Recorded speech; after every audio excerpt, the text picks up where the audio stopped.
Ladies and gentlemen, welcome to the Draft Room. This is the NFL Draft Podcast of the Packernet Podcast Network. All right, so we're going to kind of stick with what we got going on here. I want to start ripping through, again, Tony Pauline did a little bit of a breakdown, his perspective, I guess, on some of these pro days. I'm going to see what else I can find in regard to these specific pro days. We'll take a break, and then we'll come back and we'll highlight one of them. Again, please check out NFLDraftGrades.com. It's a site I built with the goal being giving people the opportunity to make their own big boards. That's basically it. A secondary, the primary, honestly, for me was to be able to do what I've been wanting to do with notes and everything. There's no way for me to put all the notes. And I'm just, maybe I'm the only one on planet Earth, and that's fine. It is free, by the way, to do it, so it's not... whatever. The secondary thing is if anybody has an audience, presumably bigger than mine, I don't expect to get a ton of traction from it, although I would love it if you would subscribe to my board. Some of the people that have audiences, YouTube channels geared toward the NFL draft, is that you can actually build a board and make it a paid board where people can subscribe monthly to see your big board. So that is what that is. There's also mock drafts and all those kinds of things over there. I got to get over there and update that to make sure everything's a little bit more accurate. But anywho, that's just been a little side project of mine that I'm very excited about. I might be the only one that's excited about it, but I like it and I use it. So the guys that we talk about on the show, they will also be available in that big board, which is like a draft guide is really what it is. All right, so today we're going to be looking at the pro days for San Diego State, Kansas State, and Wisconsin. All right, so anyways, San Diego State, they had that on March 10th at the SDSU campus in San Diego. It featured 13 Aztec players, plus a handful of nearby universities that are close to San Diego that worked out in front of scouts from about 20 NFL teams in attendance. I don't have that list. I don't know exactly who was there. The ones that I am aware of, Dallas was there, Minnesota was there, Kansas City was there, and Seattle was there. Again, there was, 16 more than that? But those are the ones that I am aware of. The big name here is the cornerback Chris Johnson. This is obviously the guy that, if you're out there, you really want to get your eyes on. 6 foot 193 cornerback, expected to be probably a second-round pick. Top 50 guy, possibly late round one. It's not impossible. He stood on most of his numbers at the combine, with the exception of the, short shuttle, where he timed as fast as, and I say as fast as because these are not laser time. These are guys with stopwatches, but as fast as 3.9 seconds on several hand watches. He ran the full defensive back position drill, looked terrific. Johnson apparently chose to work out despite having a great combine, really not needing to do it, primarily to support his former teammates and set an example. Coach Sumler praised him. He said he set the standard at the combine and the guys came out and wanted to compete. Of the teams that I mentioned, Dallas Cowboys had a one-on-one dinner with him Monday evening before the pro day. The Minnesota Vikings met with the team on site at the pro day. Vikings also ran the position drills. Kansas City Chiefs apparently have very strong interest in him. They're considering him as a second-round target and hosted him as a top 30 draft visit. And then Seattle, I guess, is another one that there is significant buzz. He fits their preferred cornerback prototype of length, athleticism, and zone man versatility. They need more youth at the position. Reportedly rate him higher than South Carolina's corner Brandon Cisse. Pauline noted that it is not out of the question that Seattle uses the final pick of round one on him. Apparently, there is also additional interest from the Pittsburgh Steelers. They hosted him on a separate top 30 visit.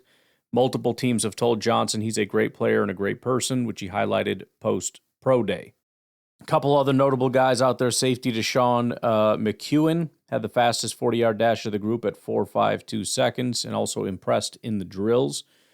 Cornerback safety Bryce Phillips and Eric Butler both turned heads in the DB drills. Scouts have been texting Sumler with follow-up questions about the secondary group. Phillips ran a reported 4.56 40 with the 37.5-inch vertical. Kicker Gabriel Placencia stole the show with multiple 60-plus yard field goals, including one after an instructor called timeout to ice him. Offensive lineman Christian Jones showed impressive agility and quick feet for his size after specialized training. As for the Kansas State Pro Day, that was also March 10th, indoor practice facility in Manhattan, Kansas. Roughly 24 NFL teams attended, one of the stronger turnouts of the early Pro Day slate.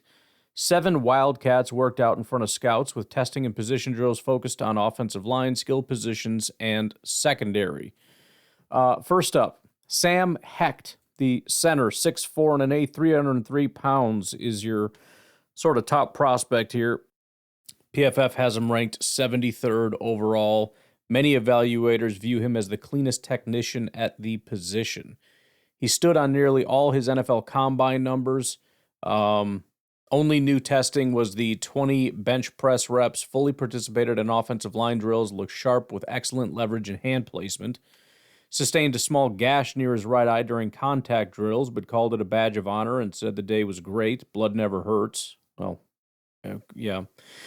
He left extremely satisfied, noting he finished off all the hard work he has trained for.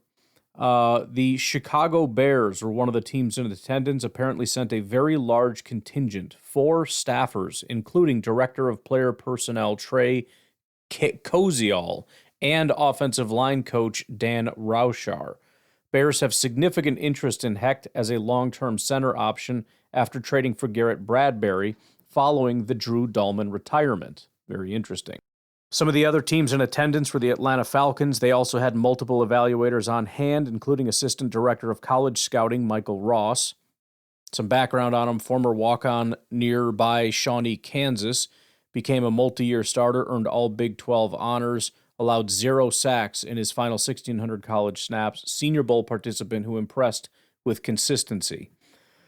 Another standout was Jaran Brantley, tight end, 6'5", 223 pounds, former wide receiver, transferred from Boston College and Texas Tech, converted to tight end, and won the day on the field with fluid movement and standout athletic testing.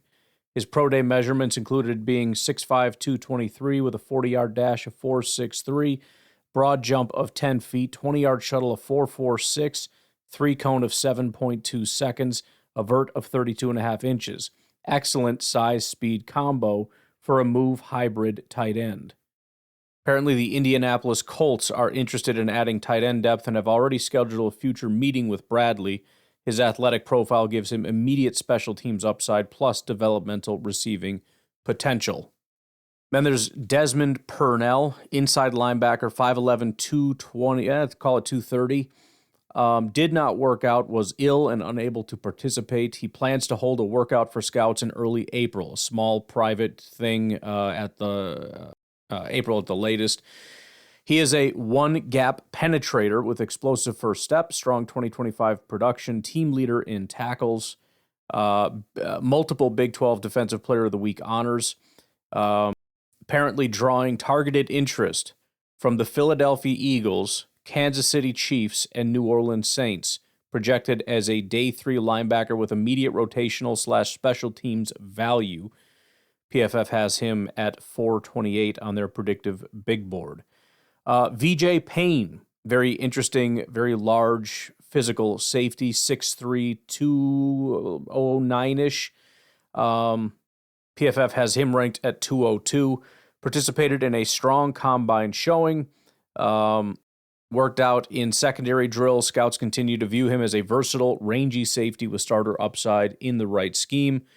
Some additional players who worked out: safety Gunnar Meldano, who transferred from Arizona, plus offensive lineman Taylor Poitier, Mason Olguin. Can we just have one? Justice James, there we go. One name that I can read. Uso Siamalo, and others. Scouts left with follow-up questions on other groups, but Hecht and Bradley were the clear standouts. Of the group, Hecht and Payne are probably the two that are likely locked to be drafted. but Bradley's workout did significantly boost his stock as either a priority free agent, possibly a seventh-round flyer. Finally, we have the Wisconsin Badgers, held Friday, March 6th, inside the McLean Center indoor practice facility in Madison, Wisconsin. Over 20 different Badgers participated in front of scouts from nearly all 32 NFL teams. I would assume the Packers were in attendance. The atmosphere was professional and scout-focused, and few head coaches present compared to other pro days. The first guy we'll highlight is Mason Rieger, edge rusher / outside linebacker, 6'5", 251, prototypical Badgers guy. He transferred from Louisville after sitting out 2024 with an infection, became a disruptive force in 2025 at Wisconsin, playing all 12 games with solid production in sacks and tackles for a loss, plus high PFF grades. Excelled at the East-West Shrine Bowl, named defensive MVP before posting outstanding athletic testing at the NFL Combine. Elite RAS score with 9.53. I think this is who we're going to highlight if we haven't done this already. I don't think we have. This guy's pretty interesting. At the Pro Day, he stood on all his strong combine numbers and limited participation to position drills and team meetings. Looked fluid, explosive, and dominant in drills. There are some medical red flags, prior concern about his 2024 infection. Teams apparently, though, are not worried about that. He did play every snap in 25 with no issues, has not been asked to return for a medical recheck by anybody.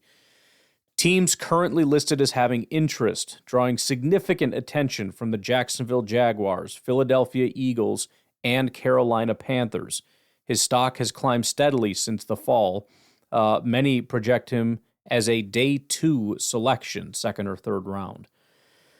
Additionally, Lance Mason, tight end, 6'3", 243, kind of a move tight end. Transferred from Missouri State, made an immediate impact in his lone season at Wisconsin. Strong hands and receiving ability. At the Pro Day, he ran a 40-yard dash of 4.63, the short shuttle of 4.37, which is not the greatest. Other measurements, broad jump, vert, 3-cone, were relatively average or pedestrian. He did impress during the East-West Shrine Bowl practices. 49ers have been showing strong interest since the Shrine Bowl. He fits their preferred move tight end profile. He's seen as a day 3 prospect or priority UDFA with upside as a receiving tight end and special teams contributor. Darrell Peterson III, another outside linebacker edge guy, 6'1", 250-ish. 5-year Wisconsin vet, broke out again in 2025 after a strong sophomore year in 2023, where he led the team with 11.5 tackles for a loss, 6.5 sacks, earned Big Ten Defensive Player of the Week honors multiple times, blah, blah, blah. Production had dipped somewhat in between due to scheme fit, but again, returned in 2025. Pro Day, timed 4.75 seconds in the 40. He impressed scouts with his movement in both pass rush and off-ball linebacker drills. Currently show interest from teams like the LA Rams and Miami Dolphins. Projection is likely to make a practice squad at a minimum, has the athleticism and production to push for backup rotational roles. Some other notable performances: safety Austin Brown apparently stole the show with outstanding athletic testing, reportedly a 4.47 40, a 43-inch vert, excellent agility numbers. Wide receiver Vinny Anthony supported teammates and improved a few marks while looking sharp in drills. Several other players, including Deckel Crowdis, posted strong testing results that caught scouts' eyes. All right, that's that. We'll take a break. On the other side, I want to, as I said, dig into Mr. Mason Rieger here a little bit and get to know him a touch. We'll take a break. We'll be right back. All right, let's talk a little bit of Mason Rieger. He is an edge rusher out of Wisconsin, currently on the consensus board at 189. He is rising a little bit on that board. PFF, looking over there, he spent 3 years at Louisville. Doesn't look like he was really a full-time starter. 2022, he played a little bit more snaps. 2023 was kind of his breakout year, even though he only played 281 snaps, about a half a season or so. But 80 grade, 71 run defense, 80 tackling, 81 pass rush, and 78 coverage. Just dominant across the board. Did not play in 2024. Transfers to Wisconsin. plays a full slate, is a starter basically the entire season. 514 total snaps, 82 grades, 78 run defense, 83 pass rush. He had, let me do the math on this real quick, 45 pressures, 292 attempts, so 15.4% pressure rate, and 6 sacks. A little bit about his background. He arrived at Louisville as an unranked walk-on out of Conant High School in Hoffman Estates, Illinois, where he earned honorable mention all Northwest Suburbs honors, served as team captain, led the Cougars in tackles, while also starring in baseball. No major recruiting buzz, followed the 6'5" frame, but he earned snaps through pure grit, steadily climbed from scout team contributor to productive rotational piece for the Cardinals. After a devastating 2024 knee injury that forced him to miss the entire season and prompted Louisville to suggest medical treatment, he entered the transfer portal, landed at Wisconsin as a grad transfer, and exploded in 2025, proving the scouting service missed a high motor edge athlete with legitimate NFL traits. After 6 knee surgeries, good Lord, and a 2024 season lost to injury, Louisville essentially told Rieger his football career was over. Instead, he transferred, rehabbed through spring metal rod insertions in his shin, and delivered a breakout 2025 season that validated every ounce of perseverance. He arrived in Dallas for the Shrine Bowl? Anyways, relative unknown, but torched practice and the game itself with 3 sacks, earned defensive MVP honors, instantly rocketed his stock up draft boards.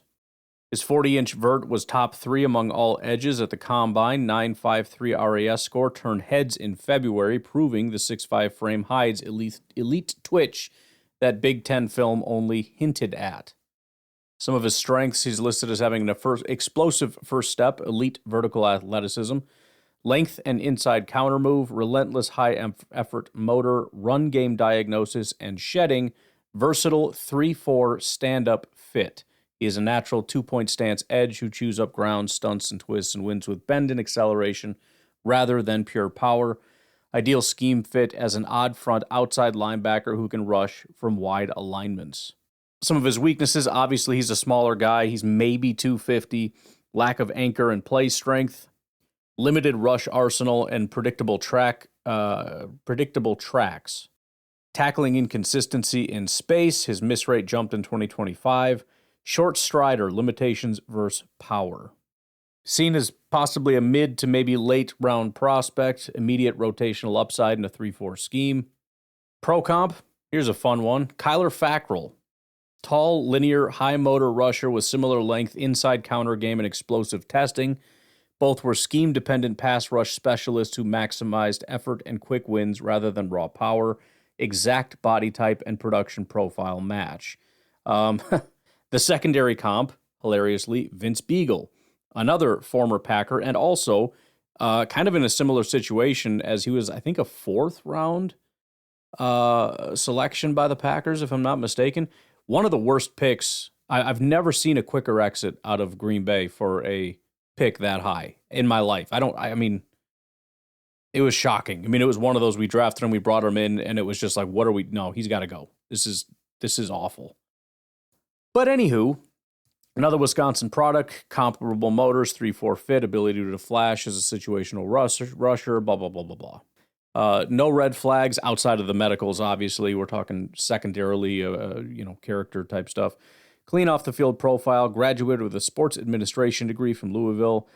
And the only concern is the documented knee history that has already been cleared and played through successfully in 2025. High character, high motor prospect, 0 character or off-field issues. All right, y'all, that's it. Tomorrow we'll go over another pro day. We'll highlight another player. I've got right now 1, 2, 3, 4, 5, 6, 7 of these with possibly more to come. So we got another solid week of kind of going with this format. Probably throw in the mix a mock draft, probably on Monday or something. We'll do something like that. If you have any suggestions on how to do it, should we do another first round plus the first picks for other teams? Some other kind of style, let me know. Otherwise, I'll talk to you later. Have a good one. Bye-bye.